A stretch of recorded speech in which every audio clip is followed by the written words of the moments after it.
ఇక్కడ క్వశ్చన్ చూడండి. ఇక్కడ if -3 is the one root of the equation x² plus kx minus 6 is equal 0, that find the k value.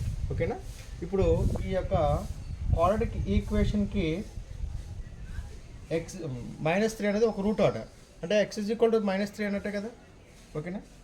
x² plus kx minus 6 అనే ఒక quadratic ఈక్వేషన్కి one root ఆట, one root of అంటే -3 ఇది one root అంట. అంటే ఈ value నేను substitute చేయడం, x ఉన్న చోట సబ్స్టిట్యూట్ చేసుకోవడం.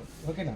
So there four x² plus kx minus 6 is equal 0. ఇది క్వాడ్రాటిక్ ఈక్వేషన్.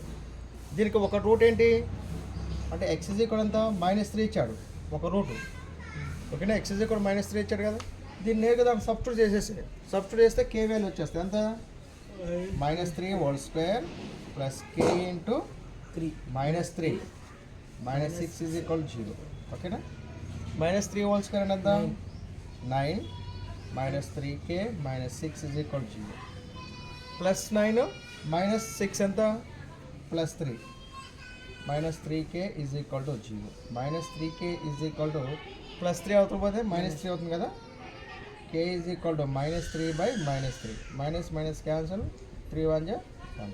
ఓకేనా? k ఈజ్ ఈక్వల్ ఎంత? 1. ఎలా చేయాలి? ఓకేనా? It's very simple. ఓకేనా?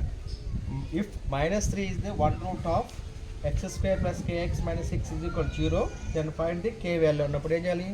ఈ క్వాడ్రాటిక్ ఈక్వేషన్కి వన్ రూట్ ఆట, అంటే -3 అనేది ఒక రూట్ అంటప్పుడు x ఈజ్ ఈక్వల్ -3 అవుతుంది. x ఈజ్ ఈక్వల్ -3 అవుతుంది. ఓకేనా? గివెన్ క్వాడ్రాటిక్ ఈక్వేషను ఇది వన్ రూట్ కాబట్టి x ఈజ్ ఈక్వల్ -3. నేరుగా దీన్ని సబ్స్టిట్యూట్ చేస్తే k ఈజ్ ఈక్వల్ 1 వస్తుంది అన్నమాట ఆన్సర్. ఆప్షన్ అయితే ఇది 1. మీరు బబుల్ దిద్దాం, బబుల్.